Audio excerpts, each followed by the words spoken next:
दिल्ली चुनाव का बड़ा दिन, आज पोलिंग का दिन है और लोग घरों से निकलकर दिल्ली की जनता जो है दिल्ली के दंगल में जो ये दंगल बन चुका है, आम आदमी पार्टी बनाम बीजेपी, इसमें वोटिंग करके आज डिसाइड करेगी कि कौन दिल्ली पर आज अपना परचम लहराएगा। 8 तारीख को रिजल्ट आएंगे और हमारे साथ अरुण जी हैं। आपने वोट डाला सर आज? हाँ, मैंने फ़िलहाल तो वोट डाल दिया अपना। कैसे सिचुएशन थी पोलिंग स्टेशन देखिए पे? सुबह-सुबह से ही मैं बता दूँ कि दिल्ली में जो है सुबह-सुबह ही एक लाइन जो ख़ासकर मेरी जो कॉन्स्टिट्यूएंसी है पटपड़गढ़ कॉन्स्टिट्यूएंसी, वहाँ पर अच्छी खासी भीड़ मैंने देखी, लोगों में उत्साह भी देखा।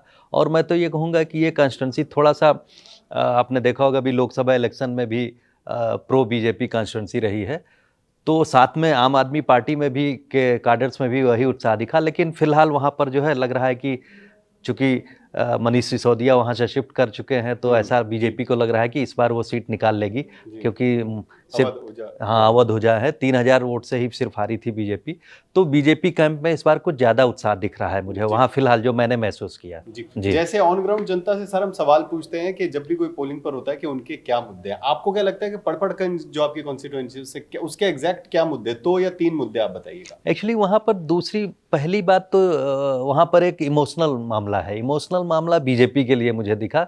और दूसरा जो है, जो लोकल इश्यूज हैं, जैसे पास में वहाँ अस्पताल को लेकर और सड़कों को लेकर, इस तरह की बातों को लेकर वहाँ पर थोड़ा-सा जो आक्रोश है, वो जो लोकल लेवल पे दिखता है। बाकी मैंने कहा ना कि दिल्ली में दूसरे ढंग से एक इस बार का थोड़ा-सा मामला इमोशनल है। आम आदमी पार्टी जिस तरह से लग रही है डिटरमिन्ड अपने को रिटेन करने के लिए, बीजेपी लगी हुई है जिस तरह से कि उसको जो है परिवर्तन करवाना है। जी। और उसके साथ में 2-3 फैक्टर भी रिस्पॉन्सिबल आप जानते हैं। उसमें फैक्टर्स ये है कि जो जो ईमानदारी वाली छवि हुआ करती थी, उसको कहीं न कहीं आम आदमी पार्टी की उस छवि को डेंट लगा है और बिल्कुल। उनके बड़े नेता जेल में गए।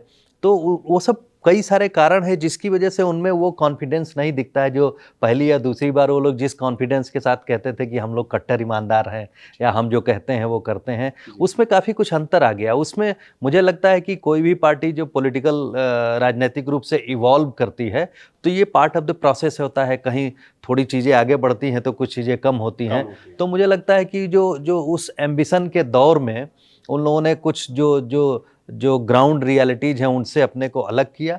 और उसमें उसमें जो है सिर्फ एक आदमी के इर्द-गिर्द, यानी केजरीवाल के इर्द-गिर्द जो पार्टी चलती रही, उसमें थोड़ा-सा नुकसान दिख रहा है, क्योंकि उनका बड़ा नेता जब जेल चला गया, तो उसके बाद में लोकसभा के आसपास आपने देखा होगा चुनाव के पास पार्टी लग रहा था कि हेडलेस हो गई है। बिल्कुल। किस तरह से इसको आगे ले जाया जाए? जी।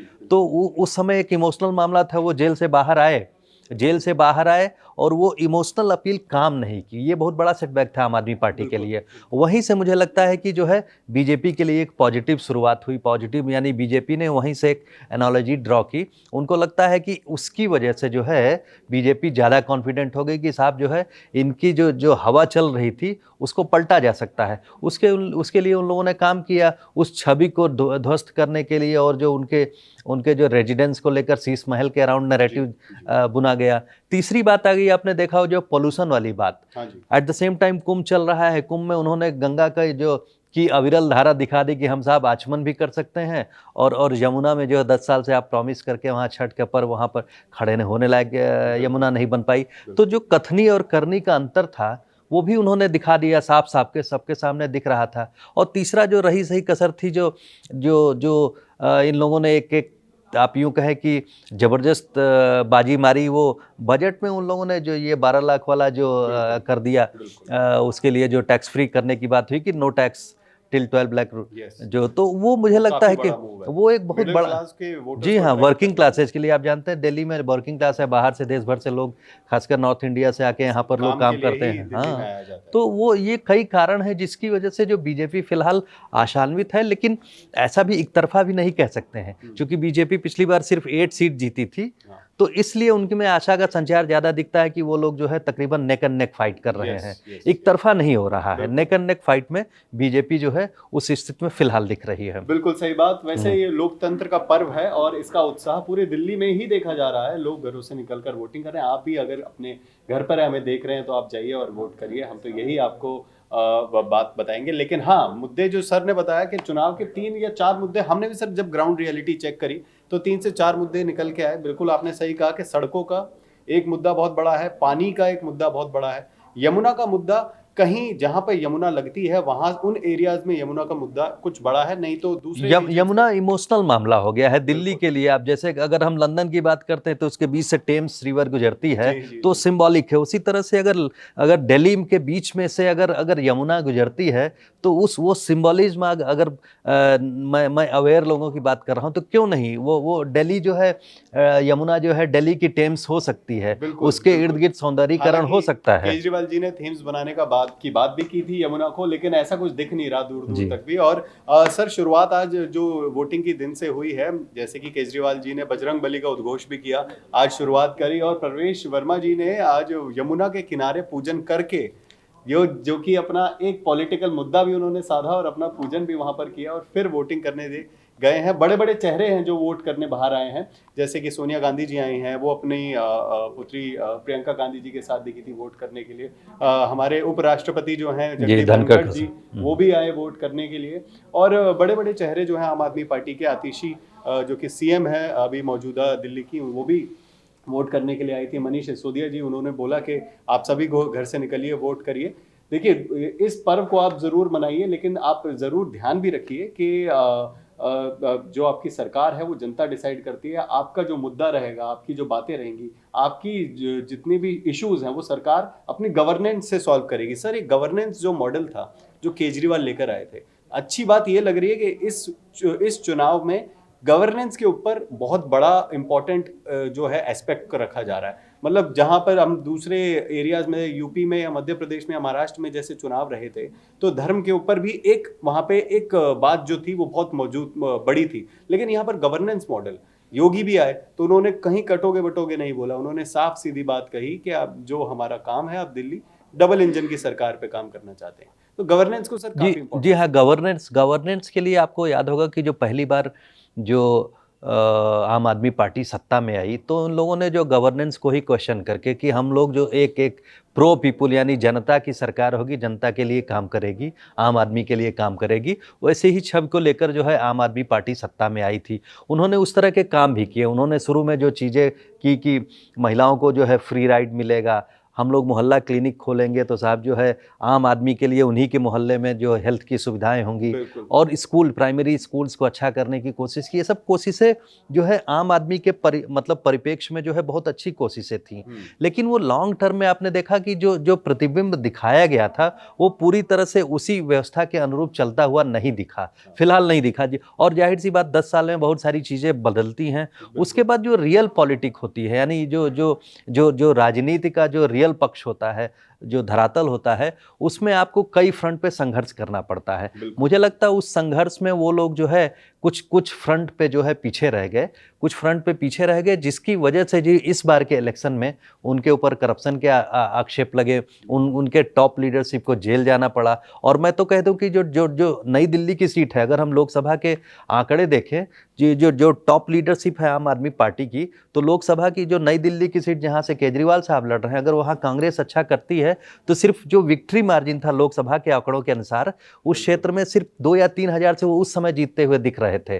और इस समय अगर कांग्रेस अच्छा करती है तो जो अगर कांग्रेस अच्छा लड़गी तो उनकी सीट फंसती हुई भी दिख रही है। और इवन कालका जी की भी यही स्थिति है। और मैं तो कहूँगा कि जो जंगपुरा में जो मनीष सिसोदिया साहब यहाँ से शिफ्ट होके गए हैं पटपड़गंज से, वहाँ भी उनकी सीट फंसती हुई, यानी कांटे की लड़ाई। इन टॉप लीडरशिप, ज़्यादातर नेताओं की जो सीट हैं वो बिल्कुल कांटे की लड़ाई में फंसी हुई दिख रही हैं। वो इसलिए भी है क्योंकि कांग्रेस पार्टी ने जो है अच्छा चुनाव लड़ना इस बार जो है एक तरह से मैदान में कमर कस के आ गई है। वो होना भी था क्योंकि इंडिया ब्लॉक का एक पार्ट आम आदमी पार्टी हुआ करती थी, लेकिन इन लोगों में आपस में समझौता नहीं हुआ। और इंडिया ब्लॉक में आप देखेंगे कि जो उसमें जो जो चिंक हुआ, यानी उसमें जो दरार पड़ गई है, तो उसमें आपने देखा कि आम आदमी पार्टी की तरफ समाजवादी पार्टी और एनसीपी ने सपोर्ट कर दिया है, टीएमसी ने सपोर्ट कर दिया है, ममता जी बनर्जी की पार्टी ने, शत्रुघ्न सिन्हा उनकी पार्टी के एमपी हैं, उन्होंने आके कैंपेन भी किया यहाँ पर दिल्ली में। तो जो ये चिंक हुआ इंडिया ब्लॉक में, तो संघर्ष दूसरे तरह गया। कांग्रेस पार्टी की जो लड़ाई दूसरे ढंग की हो गई कि साहब नेशनल लेवल पे जो है जो इंडिया ब्लॉक की जो लीडरशिप है उसके पास बनी रहनी चाहिए। वो उस लीडरशिप को लेकर जो है प्रश्न चिन्ह लग गया, आप देखेंगे। बिल्कुल, इस वजह से कांग्रेस पार्टी के लिए मजबूरी थी कि उसी तरह का जबरदस्त चुनाव लड़ें।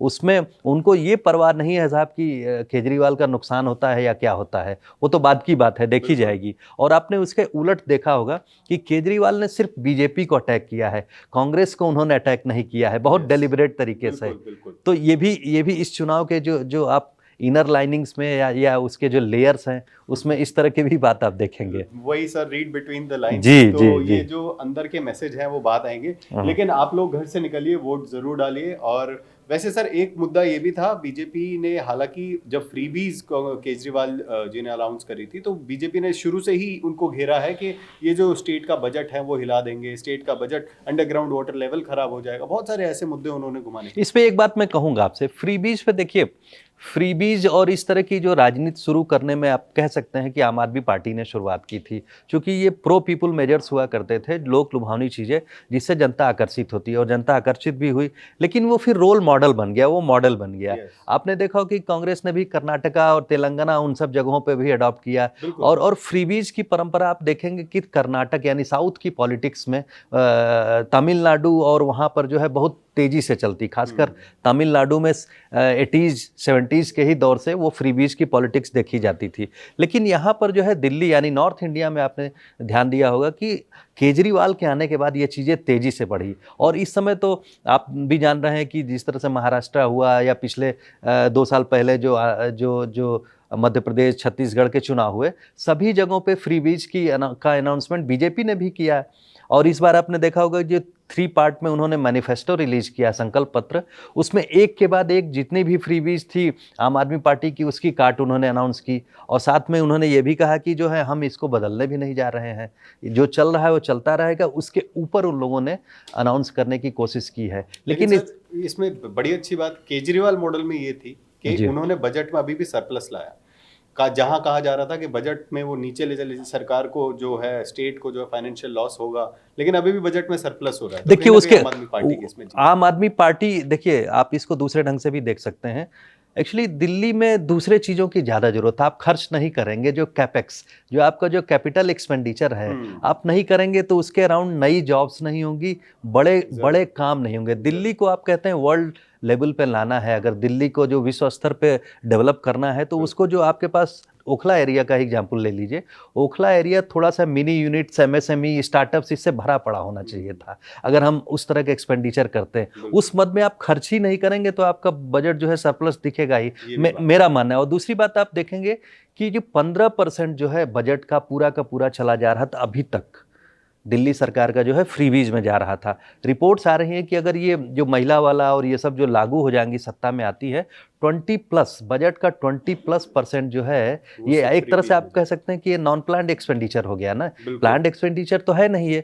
तो ये सबसे उसके बाद बचती है डेवलपमेंट की बात आती है, तो डेवलपमेंट में आपको जो इंडस्ट्रीज के लिए इन्वेस्टमेंट करवाना, ये सबसे नई सारी चीज़ों की बात करना, उस मद पे डेवलपमेंट नहीं हो रहा है। चिंता का विषय ये है। दिल्ली के साथ एक और उपचुनाव हो रहा है मिल्कीपुर विधानसभा का, जो कि काफी महत्वपूर्ण है। सपा और बीजेपी जो है बिल्कुल लॉक्ड हॉर्न है वहां पे। और सबसे ज्यादा इम्पोर्टेंट ये जो सीट है, ये इसीलिए भी है क्योंकि अयोध्या जो पूरा फैजाबाद का जो आती है क्षेत्र आती है, जो सीट आती है, उसके अंदर ये एक बहुत इंपॉर्टेंट क्षेत्र माना जाता है। सर इसमें क्या कहते हैं, आपकी क्या ऑब्जर्वेशन है? देखिए ये मिल्कीपुर, जो जैसा कि आपने कहा फैजाबाद जो लोकसभा कॉन्स्टिट्यूंसी थी जिसके अंतर्गत अयोध्या आती है, वहाँ पर से जो है बीजेपी के जो एमपी हुआ करते थे लल्लू सिंह, वहाँ को मिल्कीपुर के जो विधायक जो हैं अवधेश प्रसाद जी, इन्होंने जो है हरा दिया। तो उनके हराने के बाद में समाजवादी पार्टी ने जब उनको पटकनी दी तो बहुत एम्बैरेसिंग था बीजेपी के लिए लोकसभा इलेक्शन में। वो एम्बैरेसमेंट इसलिए था कि साहब उसी समय जो है कुछ दिन पहले जो है मूर्ति पूजा हुई, मंदिर जो है फिर से खुला लोगों के लिए, तो ये बहुत बड़ा। और आप जानते हैं कि एक की इशू हुआ करता था, अगर 3 बड़े मुद्दे भारतीय जनता पार्टी के राइज में थे तो उसमें एक था राम मंदिर। उस जगह से बीजेपी का हारना उनकी नाक की लड़ाई बन गई। इसलिए जो बाई इलेक्शन हुआ था, बाई इलेक्शन में आपने देखा होगा कि 9 में से जो है 10 में से 9 अभी हो चुके हैं, 9 में से बीजेपी ने कोशिश करके 7 सीटें जीती। मिल्कीपुर पे सब जुडिस मामला था, कुछ कोर्ट का केस हो गया था, तो अभी हो रहा है, जो कि जहाँ पर आज वोटिंग हो रही है। और मैं कहूँगा कि 11 बजे तक अगर हम दिल्ली से कंपेयर करें तो वहाँ पर वोटिंग परसेंटेज 30% था। दिल्ली में तो मैक्सिमम 20% के आसपास वोटिंग हुई है, लेकिन वहाँ पर 30% के आसपास, यानी दोनों तरफ से जो है वोटर्स का उत्साह बना हुआ है और वोटिंग हो रही है। लेकिन वहाँ क्रूशल फैक्टर क्या है? वहाँ क्रूशल फैक्टर ये है कि समाजवादी पार्टी के लिए जो दलित सीट है वो रिजर्व कंस्टिट्यूंसी है एक्चुअली।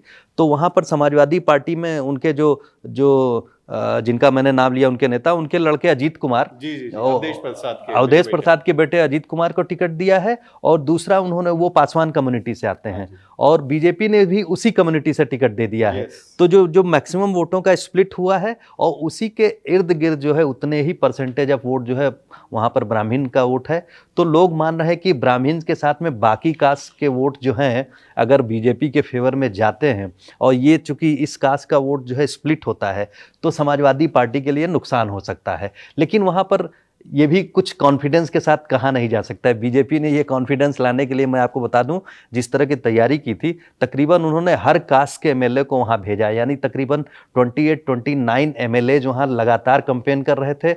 और कैबिनेट के, योगी कैबिनेट के जो है तकरीबन 8-9 मिनिस्टर थे, और इवन सीएम योगी ने वहाँ रिकॉर्ड एड्रेस किया है। एक तरह से देखा जाए 8-10 रैलीज करीब उन्होंने एड्रेस की है। तो उन लोगों ने पूरी की पूरी जो है मशीनरी लगा रखी है, एक तरह से नाक की लड़ाई है। देखिए वहां पर इंटरेस्टिंग बहुत है क्या होता है। बिल्कुल बिल्कुल, आप बने रहिए हमारे साथ, इंडिया.com देखते रहिए। दिल्ली चुनाव और जो मिल्कीपुर का बाय पोल है, आज हम आपको पूरे दिन कवरेज देते रहेंगे।